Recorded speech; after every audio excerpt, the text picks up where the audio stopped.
सिलसिले को आगे बढ़ाते हैं और मैं आमंत्रित करता हूँ रजनी गुप्त जी को। रजनी गुप्त जी जिन्होंने एमफिल और पीएचडी जेएनयू नई दिल्ली से की, उनके कुछ उपन्यास कहीं कुछ और, किशोरी एक आसमां, एक न एक दिन, कुल जमा 20, ये आम रास्ता नहीं, कितने कटघरे, कुछ कहानी संग्रह हैं, एक नई सुबह, हाट बाजार, प्रेम संबंधों की कहानियां, फिर वहीं से शुरू, ढलान पर दो। इन्होंने आज़ाद औरत कितनी आज़ाद नाम की किताब का संपादन किया है, मुस्कुराती औरतें नाम की किताब का संपादन किया है, आखिर क्यों लिखती हैं स्त्रियां, इसका भी संपादन किया है। कहीं कुछ और राष्ट्रीय पुरुषोत्तम दास टंडन ओपन यूनिवर्सिटी इलाहाबाद के सूत्री विषम पाठ्यक्रम में शामिल है। स्त्रीगत औरंगाबाद विश्वविद्यालय के बीए कोर्स में शामिल है।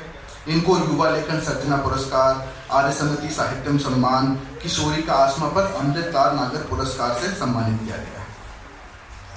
मैं स्वागत करता हूँ रजनी जी का।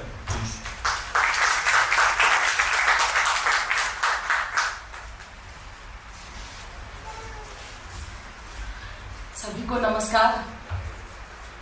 और इतनी संजीदा मुद्दे पर मुकम्मल औरत और हम सब इकट्ठे हुए हैं, मैं सैल्यूट करती हूँ सबसे पहले अमृता प्रीतम जी का, जिन्होंने कितने दशक पहले जो परिकल्पना की स्त्री के वजूद को लेके, उसकी आज़ादी को लेके और जैसा वो सोचती हैं वैसा लिखने और वैसे जीने के फर्क को मिटाने की।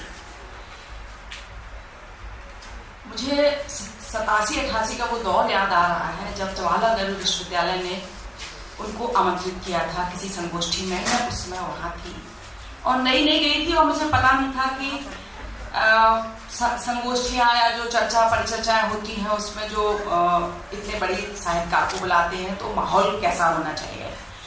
थोड़ा सा जेएनयू लोकतांत्रिक उस समय भी था, आज भी है। और मुझे अभी वो घटना याद आ रही है कि जिस समय उनको मंच पर बुलाया गया तो जितने सुनने वाले थे उतने ही उनका विरोध करने वाले भी थे और उतनी ही सहजता, सौम्यता और अपनी आवाज की ताकत से उन्होंने बोला और पूरा बोलकर ही उन्होंने अपना भाषण समाप्त किया। तो मुझे अभी तक वो याद आ रहा है, वो लम्हा जिस समय उनका विरोध हो रहा था और मेरी ये समझ में नहीं आ रहा था कि आप जिसको ससम्मान आमंत्रित करते हैं तो आप उनका विरोध किस आधार पर कर सकते हैं। तब तक मैंने उनको बहुत कम या ना के बराबर पढ़ा था। धीरे धीरे जब हम साहित्य की दुनिया में आए हैं या जब जीवन को हमने समझा है, जाना है, तो महसूस किया है कि एक औरत या एक स्त्री की जो परिकल्पना हमारे समाज ने करके हमें दे दी है या जो परिभाषा है उनके अस्तित्व को लेके गढ़ के हमें दे दी है, उसको जीने में और सचमुच स्त्री जो जीवन जीती है उसके बीच में उतना ही फर्क है जितना धरती से आसमान के बीच का फर्क होता है। और कितनी बड़ी परिकल्पना थी कि उन्होंने इतने साल पहले उस गैप को मिटाने के लिए पूरी शिद्दत से और पूरी मेहनत से और पूरी ईमानदारी से लिखा भी। उनका लेखन सचमुच, अभी शोभा ने कहा, मैं सहमत हूं कि वो नहीं है जो 2-4 लाइनें लेके लोग हिंदी जगत में या पंजाबी जगत में या और साहित्य के और भाषाओं के साहित्य में लोग ले ओढ़े। मैं उनके उस जीवन के हिस्से को लोगों की दूषित और पूर्वाग्रही मानसिकता से जोड़ना चाहती हूँ। जिस समय अमृता जी इस देश में, इस हिंदुस्तान में थी, बंटवारे की जमीन, मुल्कों के नक्शे और सारी हदें, सरहदें एक दूसरे को हाथों और पांवों में घसीट कर फेंकते रहे। दुनिया के जितने भी वाद थे, विश्वास थे, वे सब एक दूसरे का गला घोंटते रहे। घमासान का युद्ध इतना था कि लहू की नदियां बहीं।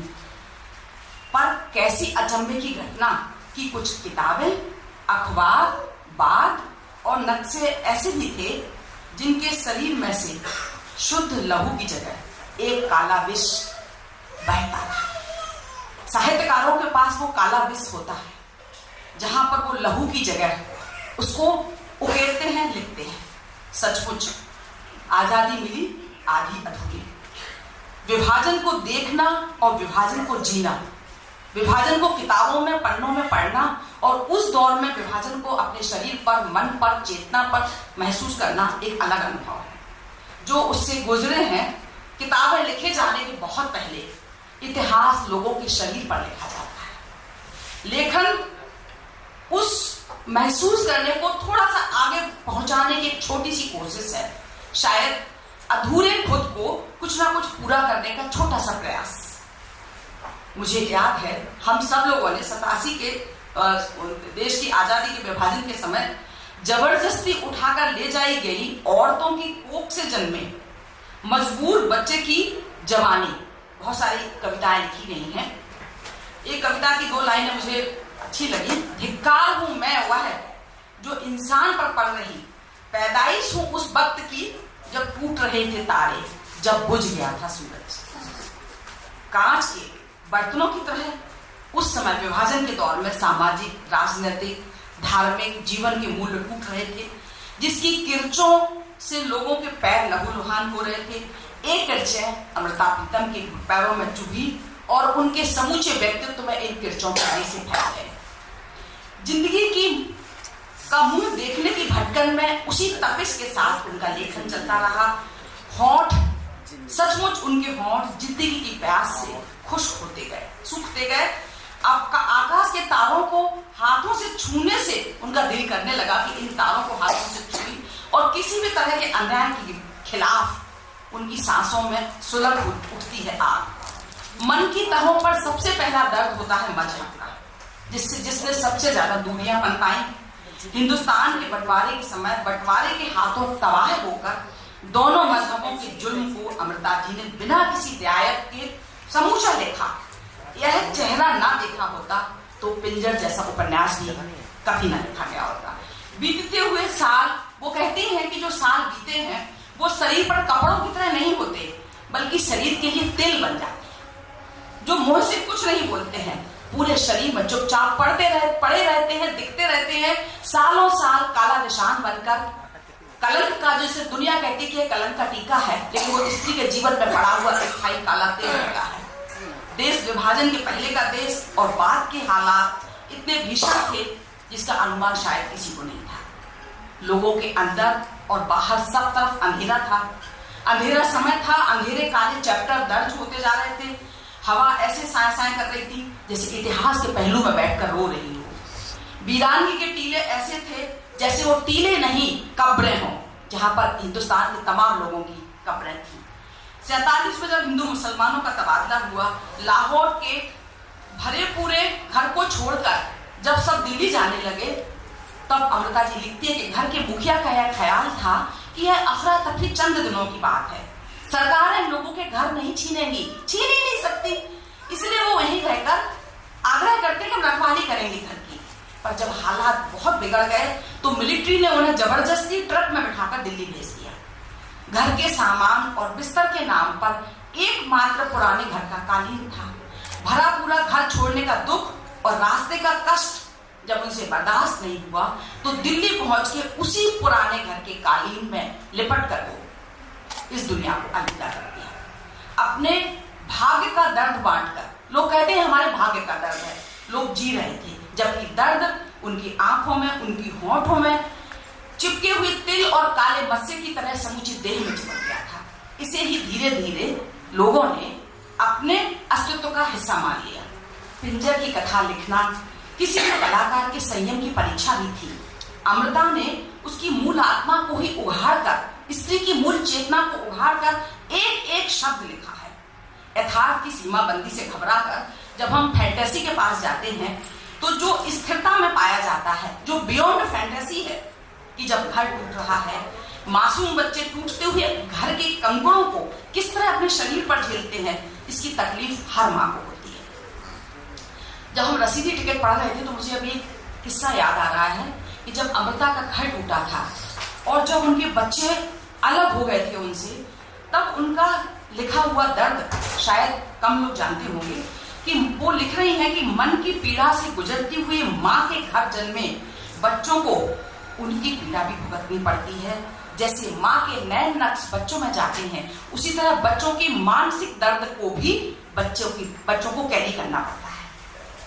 ये उन्होंने साफ साफ लिखा है कि जब हमारा घर टूट रहा था तो हमारे मासूम बच्चे भी टूटते हुए घर के कंकड़ों को ना केवल अपनी देह पर झेल रहे थे, अपने मन पर भी भुगत रहे थे। जिंदगी के पन्नों पर लिखा हुआ उन लोगों को समझ में आता है जिन्होंने जिंदगी के बवंडर अपने शरीर पर झेले हैं, लेकिन जो हाथों की ताकत केवल अपने मन से लेते। अमृता जी ने अपनी जिंदगी को जीने का जो जज्बा था या जो फैसला था या जो आजादी थी जो हासिल उन्होंने की, उसकी उन्होंने बहुत बड़ी कीमत अपने निजी जीवन में भी चुकाई। मन के भीतर का उनके कागजों पर जब उतर कर आता है, यह केवल उनके लिए है जो संसार की परंपराओं को, कठिनाइयों को, उदासियों को बाहर फेंक कर मन के सच को जीने का साहस करते हैं। वो लिखती है, मेरी सारी रचना, क्या कविता, क्या कहानी, क्या उपन्यास एक गैर कानूनी बच्चे की तरह है। मेरी दुनिया की हकीकत ने मेरे बच्चे के सपने से इश्क किया और उनके वर्जित मेल से ये सारी रचनाएं चली। ये लिखने का साहस बहुत कम रचनाकारों में होता है। सरहद के दोनों तरफ इन औरतों ने विभाजन के मानवीय प्रभाव को बहुत सारे स्तरों पर झेला, विशेष रूप से शारीरिक, मानसिक। इस विषय में इतिहास में बहुत सारी चीजें चुप्पा धारण कर लिया और जो लिखा भी है वो बहुत ही आधा अधूरा या शिष्टता के या सामाजिक संयम के उसमें। स्त्रियां जिनके अनुभव को दर्ज करने की कार्रवाई को ऐतिहासिक चुप्पी मान लिया गया और उसको तोड़ने का साहस किया था अमृता प्रीतम ने। कहीं ना कहीं परिवार, हर परिवार इस यंत्रणा को चुप्पी साधे रहे। उनको बताया गया कि इस बारे में लड़की खो गई है या लड़की दूसरे देश में चली गई है, इसके बारे में चुप हो जाओ या लड़की को मार डालो। सांस्कृतिक, सामाजिक और पारिवारिक दबावों के चलते जो लड़कियां अपने ऊपर हिंसा झेल रही थी या जिस तरह के असहनीय अनुभव औरतों के द्वारा झेले जा रहे थे, शायद शब्द नहीं है, कलम नहीं है, उन दबावों को लिखने के उस तरह की हिंसा को या उस तरह के असहनीय अनुभव को औरतों द्वारा लिखा जाना हमेशा से कहा जाता है कि बड़ी निर्लज्ज लेखिका है। उस तरह के इन्होंने भी झेले। विभाजन की यादें, कटु यादें उनके उपन्यास में दर्ज है। जब मुझे याद है कि देश टूटने की प्रतिध्वनियां वो लिख रही हैं कि जब घरों में थी, मानवीय चेतना के त्रासक प्रभाव महसूस किए जा रहे थे, परिवार, संबंध सब कुछ धज्जियों में बिखर रहे थे। दो विपरीत ध्रुवों में बटे परिवार की रोजमर्रा की जिंदगी में आजादी का आंदोलन बाहरी था और भीतर की आजादी अभी भी आधी अधूरी थी। स्त्रियों पर इतनी हिंसा हुई जब दो अलग अलग धार्मिक समुदायों ने अपने अधिकार प्रदर्शन का, अपनी प्रभुता या वर्चस्व स्थापित करने का औरतों को जरिया बना लिया। उन्हें अगर अपना वर्चस्व दिखाना है तो औरतों को खरीद लो, औरतों को अपहरण कर लो, औरतों को बलात्कार करो। ऐसा कई लोगों ने, घर वालों ने कहा औरतों से कि आत्महत्या कर लो, नहीं तो उठा के हम फेंक देंगे। और कई परिवारजनों ने उनको मारा भी। अमृता में ये लिखने का साहस था। स्त्री उनके लिए अधिकार प्रदर्शन की या श्रेष्ठता के प्रमाण पत्र के रूप में इस्तेमाल की जाती रही। विभाजन की हिंसा और विस्थापन में अपने अपने घरों से निर्वासित औरतों का दर्द जितनी शिद्दत से पिंजर उपन्यास में आया है, बहुत कम ऐसे उपन्यास हैं। 1950 में जो किरदार इतिहास ऐसे किरदारों को जिंदा कर रहा था, उस यथार्थ के पथरीले रास्तों पर कई किरदार अकेले छोड़ देता है। पारो और लाजो जैसी न जाने कितनी औरतों के दुस्वप्न पीढ़ियों तक फैलने वाली उदासी ओढ़ लेते हैं।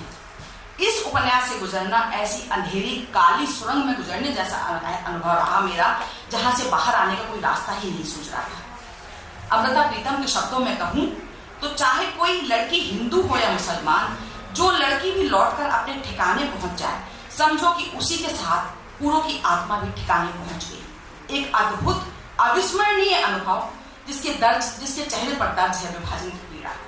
सचमुच जीवन की तमाम सच्चाइयों को जितनी तीक्ष्णता से, जितनी तीव्रता से वो खोल पाई हैं, जिस तरह के हर दृश्य में स्त्री किरदारों की बेबसी और वेदना जिंदगी के उतार चढ़ाव को दिखाती है, जिसे पढ़कर विभाजन के सूखे जख्म फिर से टीसने लगते हैं।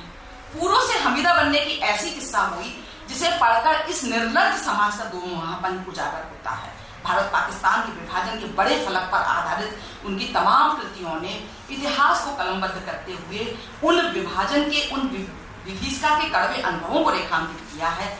आजादी के लिए संघर्षरत इस समाज का हालचाल लेते हुए अमृता प्रीतम ने सामाजिक रिश्तों के तथाकथित मूल्यों को तज कर मानवीय से अमानवीय होते चेहरों को बेनकाब किया है। जहां नैतिकता का कोई मतलब नहीं रह जाता, बेमानी लगने लगती है। उनके सरोकार इतने बड़े थे कि सामाजिक और राजनीतिक बदलावों के बीच वे हिंदू और मुस्लिम होने की यातना को बर्दाश्त कर रहे थे। उस तनाव को व्यक्त करने के लिए जिन किरदारों को उन्होंने रचा, जिस सच को बेबाकी से कहने का साहस किया, अगर उन्हीं के शब्दों में कहें, वो लिख रही हैं कि जिंदगी के हादसे कई रागों की स्थापना करते हैं जिनके लिए नए स्वरों की जरूरत पड़ती है, ऊंचे नीचे स्वरों की, पर वह 5 विकृत स्वर इंसान के अकेलेपन का, उदासी, विरक्ति, चुप और चीख के एहसास होते हैं। वह विकृत स्वर होते हैं पर वर्जित नहीं। साहित्य का जादू राग के जादू जैसा होता है, आत्मा के दिए जला सकने वाला, मन के मेघ से नीर को ले जा सकने वाला और बेकार की बूढ़ियों को नष्ट कर देने वाला। मैंने अमृता प्रीतम को जितना पढ़ा है या जितना समझा है, सबसे बड़ी लकीर हमें उनकी ये लगती है कि आज का जो स्त्री विमर्श है वो अभी भी काफी पीछे है। अमृता प्रीतम की जो सरोकार थे, जो उनकी संकल्पना थी औरत के वजूद को लेके, उसकी निष्ठा को लेके, उसकी आजादी को लेके, उसके आत्मनिर्णय को लेके, या अपनी तरह से जीवन जीने के जिस साहस को उन्होंने अपने साहित्यिक जीवन और निजी जीवन के गैप को कम करके लिखा, इसके लिए मैं उनको सैल्यूट करती हूँ। और इस पूरी टीम को जिन्होंने बहुत मेहनत से इस कार्यक्रम की संयोजन किया है, रूपरेखा बनाई है, शुभम है, भारतेंदु जी हैं, शिवेंदु हैं और पूरी टीम, सबको एक बार मेरी तरफ से बहुत बहुत शुक्रिया। बहुत